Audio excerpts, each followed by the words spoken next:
চট্টগ্রামে ডিমের দাম বাড়ছে লাগামহীনভাবে। মাত্র এক সপ্তাহের ব্যবধানে 40 টাকা বেড়ে ডজন প্রতি এখন ডিম বিক্রি হচ্ছে 160 টাকায়। অস্বাভাবিক এই মূল্য বৃদ্ধিতে ক্ষুব্ধ ক্রেতারা নেপথ্যে জড়িত সিন্ডিকেটের কারসাজি বন্ধে কঠোর ব্যবস্থা গ্রহণের দাবি তাদের। স্বাস্থ্য এবং স্বাদের মধ্যে চমৎকার একটা ব্যালেন্স করে পীর প্রিমিয়াম আয়োডাইজড লবণ।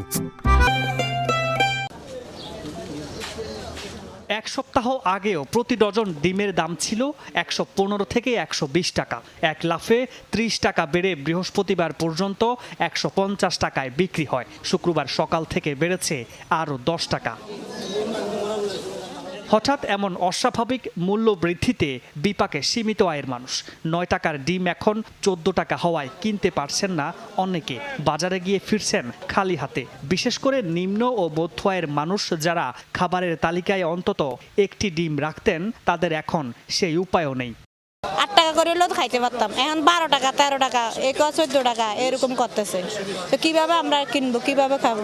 এই যে ডিম কিনাটা, এই যে 150 টাকা যে ডিমটা আসলো 130 টাকা 20 টাকাটা, এটা মধ্যবিত্ত নিম্ন মধ্যবিত্ত পরিবারের জন্য আসলে একটা বার্ডেন।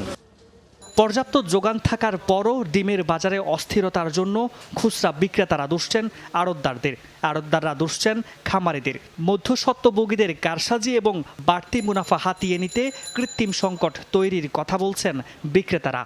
আমারও কি করে ফাপরেট পায় না, পাইকে যারা কি করে মধ্যস্থের আড়তদার বড় ব্যবসায়ী যারা বাজার নির্ধারণ করে, ওরাই কি করছে রেটটা পায়, বাকি করছে ওই কি করছে মোটা অঙ্ক মুনাফা যেটা এটা ওরাই বুক করে। 880 টাকা 70 টাকা আমাদের কয় ছিল, আমরা 9 টাকা 20 পয়সা বিক্রি করছি।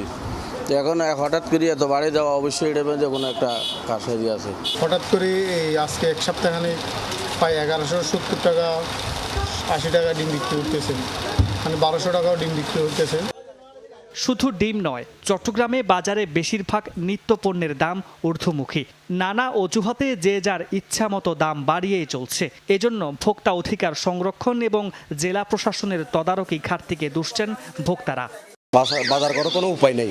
এখন সরকার যদি আমাদের এই নিত্যপণ্য জিনিসগুলোর দিকে সদয়ভাবে তাকাতো, আমরা মধ্যবিত্ত এবং নিম্নবিত্ত যারা আছে এরা উপকৃত হতাম। আগে ছিল মনে করেন দাম কম, এখন দাম বেশি। এখন তো দাম বেশি খাওয়ার কারণে একটু হিম হয়ে যায়।